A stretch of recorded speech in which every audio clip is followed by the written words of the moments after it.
Alrighty, folks of YouTube. Oh my. Today I am trying to wrap up some of this Texas Star dx500v, and I've been on this for I don't know, about 2 or 3 weeks now.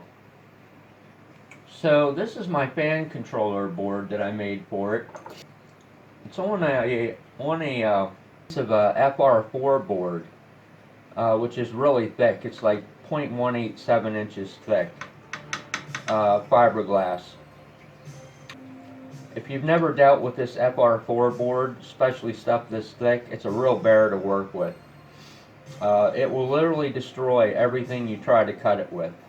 Well, that sets on the bottom like so. It's got room for 2 fans. I don't have another matching 5-volt fan right now, so we're just going to do one for right now. Well, that's what she looks like. Looking at the schematic here, there's really not a lot to it. It's more RF chokes and bypass caps more than anything. If you took the RF chokes and the bypass caps away, there really wouldn't be nothing to the circuit. There's a little bit more of a close-up of what the board looks like. It's got an adjustment slot in here to hit that 2K pot, which lined up pretty good, and your basic idiot temperature light here. It's kind of a real pain in the ass to stack it all together. I don't know why I do the things I do, but I build things on multiple levels. I've always done this crap. I'll take something, and instead of building it out, I'll build it up and down, top to bottom, and layer it, because I compact everything. And just a little FYI. So I couldn't even cram anything onto this board here because there just simply was not enough room. That's another design issue that I always encounter. I always run out of room on stuff. So I got a 5-volt regulator set in here that I had to remote mount. I didn't like to do that in an RF environment.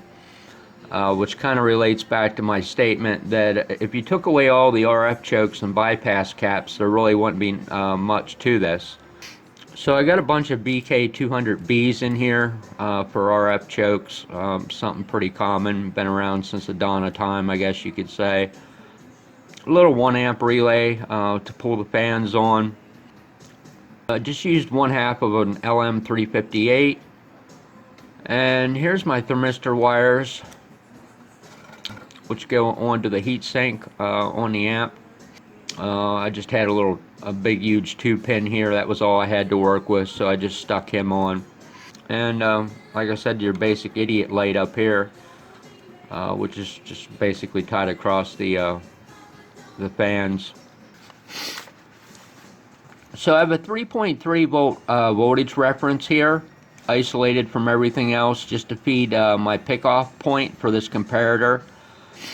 So the bottom of the pot is about 2.38 volts. The top of the pot up here is 2.907, which gives us a good center point for the temperature range I wanted to work in. At the bottom of the pot, wafer the whole way down, you'll get about 108 degrees Fahrenheit, which is like 42 degrees C. At the top of the pot, you're going to get about 128 Fahrenheit, which is 53 degrees C. In the adjustment range, and just comes over and hits this LM358, 1/2 of one as a comparator. No big science to it.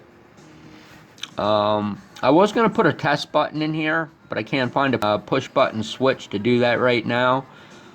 Just to let you know that the temperature controller is working, in case you get nervous about it or something. You know, if it starts getting really hot and you're thinking, oh my, it's not working, all you have to do is just push the test button, and that'll flip it on. So I just came up with setting 2 diode drops here to ground and putting a push button, and that'll pull this point to 1.2 volts approximately, which is just enough if the unit is cold to flip the fan on. So that was something that I wanted to add, and I probably will later. So like I said, no big science. Just turns on the transistor, pulls in the relay to power one or more fans. Coming from the Texas Star itself, there's some VK200Bs, since the wires are long, coming off the heatsink until they make it onto this board.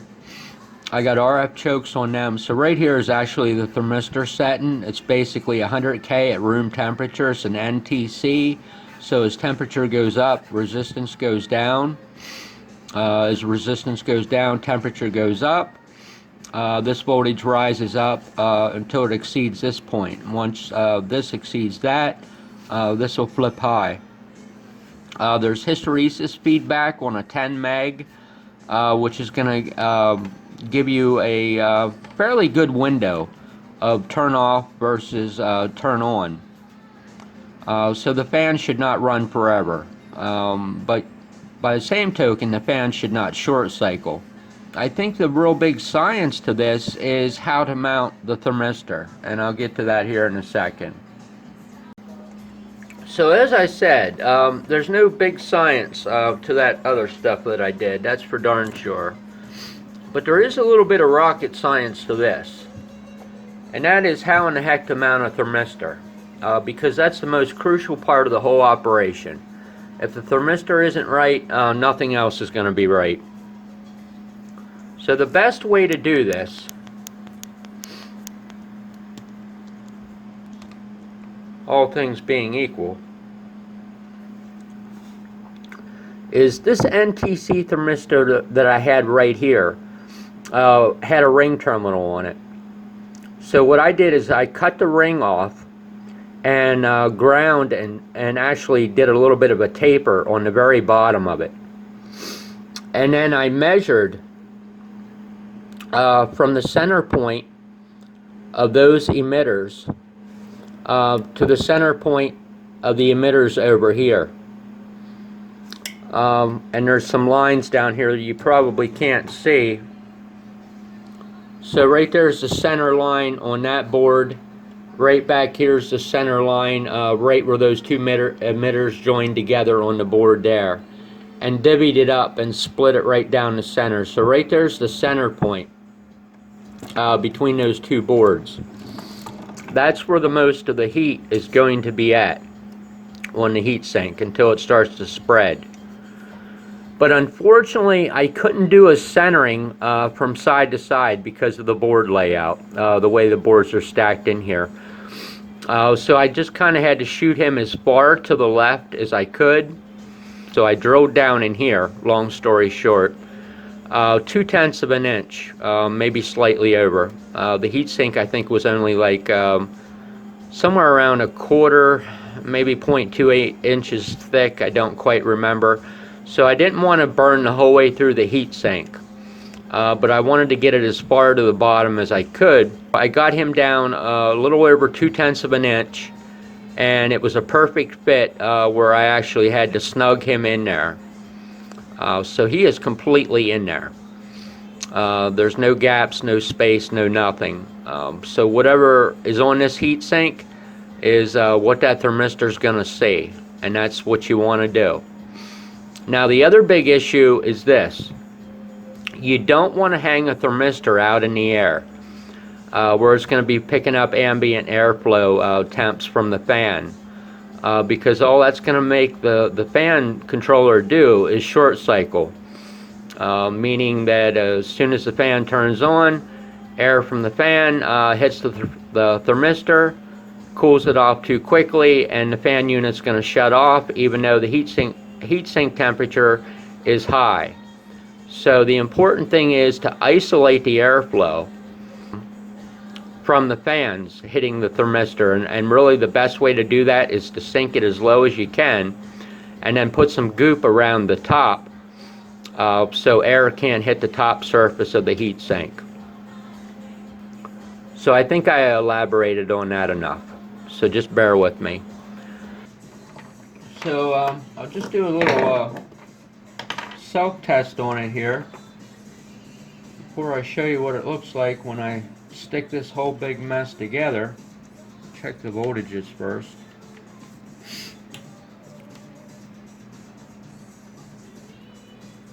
Let's see, pin 8, we should have 5 volts here. 4.988, that's close enough for government work. And we should have a 3.3 volt voltage reference right here. 3.311. That's good enough for me. So we'll just simulate a high temperature, probably about this would probably equate to about 130, 140 degrees Fahrenheit with this resistor value. It's 33K. And we'll just tack him across the thermistor here. And there we got our fan and our idiot light. So kind of looks like it's ready to go back together, and show you what it looks like.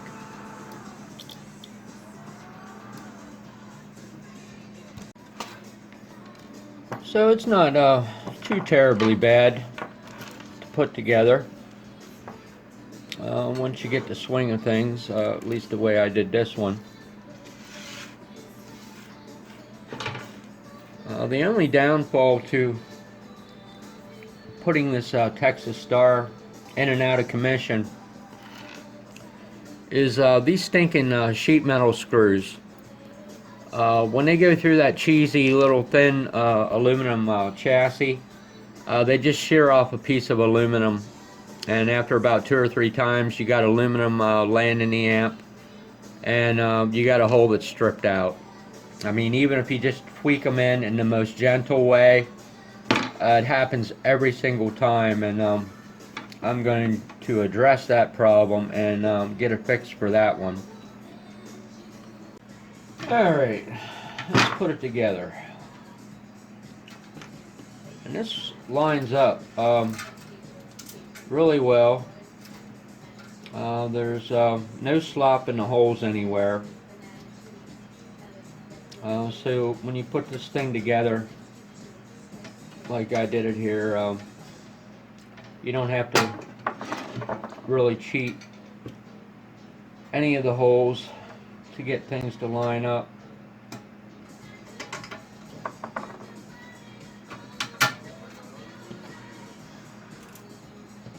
So that one goes there. The nice thing is the heads of the screws hold without putting a screwdriver up into the foot to tighten these down. That's a good thing. So that's what she looks like. What do you think of that? Shooting down the side here. It's dead on. This edge might be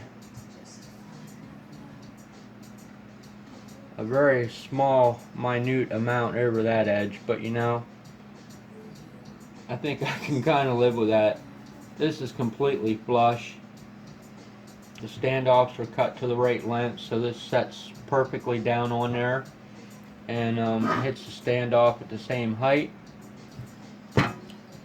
So let's put the rest together and see what the whole entourage looks like.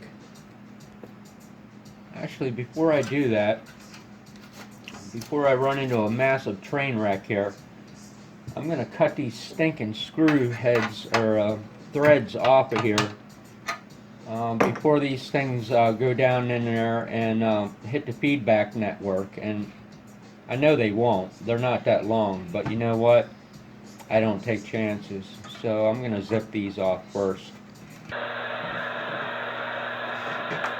So my question is this, to anybody that's stuck with me through the length of this video, what do you think of this? Was this a good idea or not? This took quite a bit of time. Is it wonderful? No. But you know, it's drastically improved. So now all we got to do is warm the thing up, and that could take quite a while. Hello, 1 2 1 2, audio 1 2. So we'll just have to hope that the radio is active today, and I can find some long conversations. I know there's going to be no issue with this unit.